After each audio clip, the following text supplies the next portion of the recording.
السلام علیکم. ڈاکٹر ہارون ایک اور نئی ایپیسوڈ کے ساتھ حاضر. ناظرین، اس میں آپ کو اس ویڈیو میں یہ بتاؤں گا، یہ بیسیکلی کووڈ کے متعلق ہی ہے. اس میں کووڈ کے سمٹم، اس کے جو سائن ہیں اور اس کے جو مختلف علامات ہیں اس کے بارے میں آپ کو کافی انفارمیشن ملے گی. اس لیے اس ویڈیو کو آپ آخر تک دیکھیے گا اور اس میں آپ کو بڑی آسانی ہو جائے گی کہ آپ پہچان سکیں گے کہ کون سی علامات ہیں کہ جس سے پتہ چلتا ہے کہ اب آپ کو کووڈ جو ہے وہ ہو سکتا ہے. کب آپ نے ٹیسٹ کروانا ہے، کون سی دوائیاں استعمال کرنی ہیں، کون سی دوائیاں استعمال نہیں کرنی، ڈاکٹر سے رابطہ رکھنا ہے کہ نہیں رکھنا ہے، ڈاکٹر کے پاس کب جانا ہے، کب آپ کو پتہ چلے گا کہ اب معاملات خطرناک ہو چکے ہیں اور آپ نے اسپتال میں داخل ہونا ہے، اور کب آپ نے اسپتال میں داخل ہونے کی آپ کو ضرورت نہیں ہے. دیکھیں، جو ڈے 1 ہوتا ہے، جب آپ کو سمٹم شروع ہوتا ہے، تو جب سمٹم شروع ہوتے ہیں تو اس سے بھی 3-4 دن پہلے کا جو ٹائم ہوتا ہے اس کو ہم اے سمٹمیٹک پیریڈ کہتے ہیں. یعنی کہ اس وقت وائرس آپ کے ناک سے ہوتا ہوا آپ کے گلے میں چلا جاتا ہے، لیکن آپ کو پتہ نہیں چلتا، کوئی سمٹم نہیں ہوتا. اس میں 3-4 سے 5 دن گزر جاتے ہیں. ڈے 1 جو ہوتا ہے وہ آپ 5واں دن سمجھ لیں کہ وہ ڈے 1 ہے. اور وہ ڈے 1 کیسے ہوگا کہ آپ کے گلے میں ہلکا ہلکا درد شروع ہو جائے گا. ابھی کوئی بخار نہیں ہوا، درد ہوگا، اور اس کے بعد جوں وقت گزرے گا آپ کو ہلکا سا بخار بھی ہو سکتا ہے. اور اس کے علاوہ آپ کے سر میں درد ہو سکتا ہے، آپ کے جسم میں درد ہو سکتا ہے. اور یہ ہوتا کیوں ہے؟ کیونکہ وائرس جاتا ہے آپ کے گلے میں جا کے جتنے وہ سیلز ہوتے ہیں گلے کے، اس میں جا کے انٹر ہو جاتا ہے، وہاں ریپلیکیٹ کرتا ہے، تقسیم ہوتا ہے، پھیلتا ہے. اور اس کے پھیلنے کی وجہ سے جسم جو ہے اس کے نتیجے میں اینٹی باڈی پیدا کرتا ہے. اینٹی باڈیز جب پیدا ہوتے ہیں تو اینٹی باڈیز جو ہیں وہ کیمیکل ریلیز کرتے ہیں. ان کیمیکلز کو ہم کہتے ہیں سائٹوکائنز، انٹرفیرونز، انٹرلیوکنز.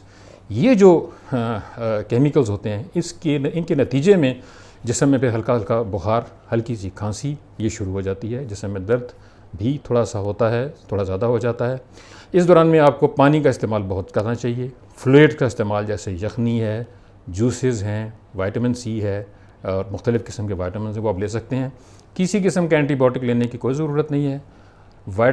پیناڈول جو ہے یا پیراسیٹامول بخار کے لیے وہ لے سکتے ہیں. ڈاکٹر کے ساتھ ان کنسلٹیشن رہیں. ابھی یہ جو فیز چل رہا ہے یہ سمٹمیٹک فیز ہے. ایک تو وہ 5 دن پہلے جو 4-5 دن تھے جس میں کوئی سمٹم نہیں تھے، اس کو انکیوبیشن پیریڈ کہتے ہیں. اس وقت وائرس داخل ہو گیا اور تقسیم در تقسیم ہونا شروع ہوا.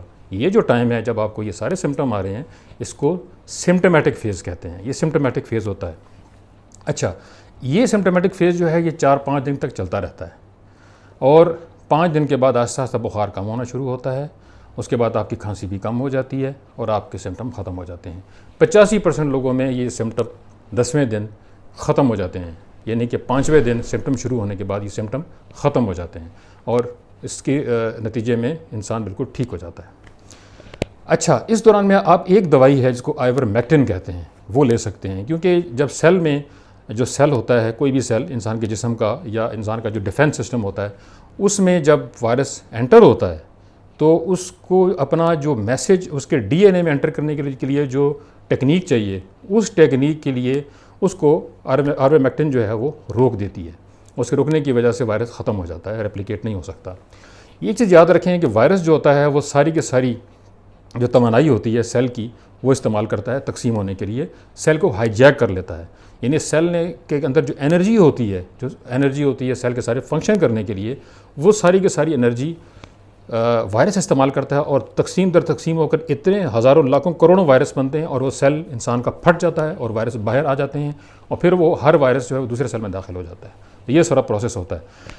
5ویں دن تک اینٹی باڈیز جو ہیں اور ہمارا جو سسٹم ہے، یعنی ٹی سیلز اور بی سیلز جو کہ ڈیفینس سسٹم ہے، اور ہمارا کمپلیمنٹ سسٹم جو کہ ڈیفینس سسٹم کا حصہ ہے، یہ اس کو انفیکشن کو ختم کر دیتا ہے. اس طرح یہ سمٹمیٹک فیز ختم ہوگی. 85% لوگوں میں چلی گئی.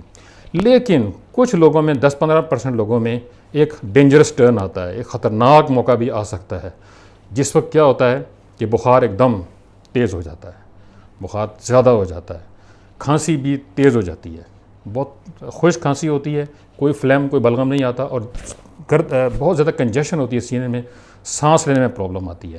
اس کو ہم پلمونری فیز کہتے ہیں. پلمونری کا مطلب سینہ، یعنی کہ پھیپھڑوں کے اندر وہ انفیکشن گلے سے ہو کے اندر چلی جاتی ہے. اور اس کے بعد یہ وہ وقت ہوتا ہے کہ جب ہمیں بہت احتیاط کرنی چاہیے. ڈاکٹر کے ساتھ کنسلٹیشن بھی ہمیں رکھنی ہے اس دوران میں, اسے چھوڑنا نہیں, لیکن ہمیں کوئی اینٹی بایوٹکس وغیرہ نہیں لینے ہیں. انسان کا جو پھیپھڑے ہوتے ہیں ان میں کافی زیادہ ریزرو ہوتا ہے, یعنی کہ اگر 1% پھیپھڑے متاثر ہیں تو باقی جو 2/3 ہیں, یعنی 2/3 حصہ جو پھیپھڑوں کا ہے وہ ریزرو ہوتا ہے, وہ کام کرتا رہتا ہے. اور جب آکسیجن کم ہوتی ہے اس کا مطلب ہے کہ باقی حصہ جو پھیپھڑوں کا ہے وہ بھی اب کام نہیں کر رہا. اب وہ جب کام نہیں کر رہا تو سانس کا پرابلم شروع ہو جاتا ہے, آکسیجن کا پرابلم شروع ہو جاتا ہے. ہمیں اس کا زیادہ انتظار نہیں کرنا کہ ہم اس چکر میں پڑے رہیں اور صرف گھر میں آکسیجن چیک کرتے رہیں. ہاں, اگر ڈاکٹر کی نگرانی میں آکسیجن گھر میں رکھ کے ہم اس کو استعمال کر سکیں تو ٹھیک ہے. اس کے لیے یہ وہ وقت ہوتا ہے جب آپ نے اسٹیرائڈ استعمال کرنے ہیں اور جب آپ نے ریواروکسابین جو اینٹی کوگولنٹس ہوتے ہیں یہ 2 دوائیاں استعمال کرنی ہیں, یہ بہت ضروری ہوتی ہیں.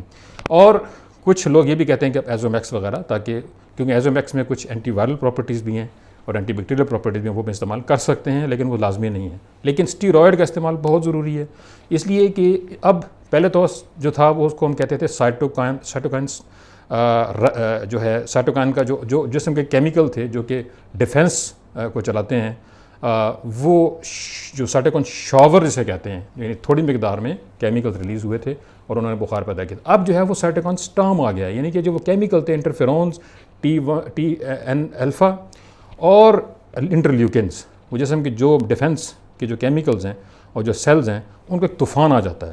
اور انسان کا جو کنجیشن سینے کی ہوتی ہے وہ وائرس سے نہیں ہوتی, وہ ہوتی ہے ان کیمیکلز کی وجہ سے جو کہ ڈیفنس کے لیے پیدا ہوتے ہیں. اور اس سے سیل جو ہے نا, آپ کے جو سیلز ہوتے ہیں جسم کے, آپ کے پھیپھڑوں کے سیل, آپ کے پھیپھڑوں کا سسٹم کافی ڈسٹرب ہوتا ہے. تو یہ جو فیز ہے یہ اگلے 3-4 دن چلتا ہے. اس کے بعد اگر آپ امپروو کرنا جب شروع کرتے ہیں تو بخار جو ہے وہ ختم ہو جاتا ہے, لیکن دوبارہ سے بخار شروع ہو جاتا ہے 5ویں دن, یعنی کہ سمٹم شروع ہوئے 10ویں دن. یہ دوبارہ جو بخار ہوتا ہے یہ وائرس کی وجہ سے نہیں ہوتا, یہ اب آیا ہے بیکٹیریل انفیکشن.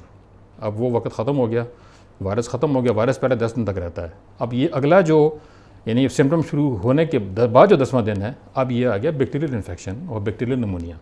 اس کے لیے پھر اینٹی بایوٹک ہیں, اینٹی بایوٹک لینے پڑتے ہیں. اینٹی بایوٹک لینے سے انسان جو ہے وہ ٹھیک ہو جاتا ہے. تو پہلے سائٹوکائن شاور تھا, یعنی کم مقدار میں اینٹی جو کیمیکل تھے جسم کے وہ کام کر رہے تھے. اب سائٹوکائن سٹارم آ گیا ہے.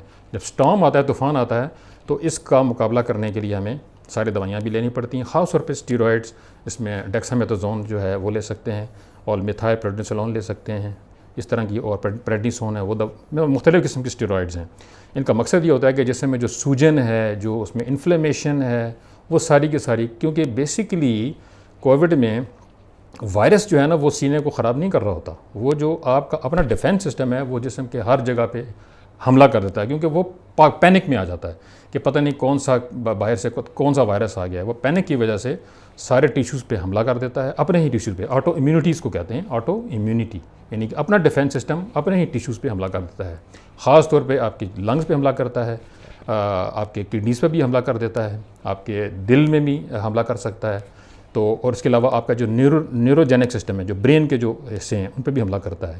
اس لیے کووڈ میں جس کو پوسٹ کووڈ سنڈروم کہتے ہیں, اس میں پھر یاداشت کا کم ہو جانا, خوشبو کا نہ آنا, خوشبو کا کم ہو جانا, کچھ لوگوں میں کڈنی کی فیلر بھی ہو جاتی ہے, کچھ لوگوں میں ہارٹ کا پرابلم بھی شروع ہو جاتا ہے, ہارٹ کی ویسل پہ بھی حملہ ہوتا ہے. اس لیے جو انسان کا سسٹم ہے, آٹو امیونٹی جو پیدا ہوتی ہے کووڈ وائرس کی وجہ سے, اس سے سارا مسئلہ پیدا ہوتا ہے. تو 15ویں دن کے بعد جو ہے جب سارا سسٹم بہتر ہو جاتا ہے, آکسیجن بھی بہتر ہو جاتی ہے, تو انسان جو ہے وہ ریکوری کی طرف چلا جاتا ہے. اس کو ہم ریکوری پیریڈ کہتے ہیں, اور ریکوری پیریڈ کے بعد انسان جو ہے وہ مکمل ٹھیک ہو جاتا ہے. تو یہ اتنا میں نے کو بتانا چاہا تھا تاکہ آپ لوگ اس بارے میں پریشان نہ ہوں. کمنٹ سیکشن میں آپ مجھے ضرور بتائیے گا کہ اگر آپ کو مزید اس قسم کی ویڈیوز دیکھنی ہے تو مجھے اس کے بارے میں بتائیے. اگر آپ کو یہ ویڈیو اچھی لگی ہو تو اس کو لائک, شیئر اور سبسکرائب ضرور کریں تاکہ میں اسی طریقے کی ویڈیو بناتا جاؤں اور وہ ویڈیو آپ کو ملتی جائیں. کووڈ کے متعلق انفیکٹ آج کل انفارمیشن بہت ضروری ہے. بہت سی مس انفارمیشن ہے جو لوگوں کو نہیں پتہ. تو میں چاہتا ہوں, چونکہ ایز اے میڈیکل ڈاکٹر میں جو کہ کووڈ کا کام کرتا ہوں, تو میں چاہتا ہوں کہ ساری انفارمیشن اب تک بر وقت پہنچ سکے. اب نیکسٹ ویڈیو تک اجازت دیجیے. اللہ حافظ.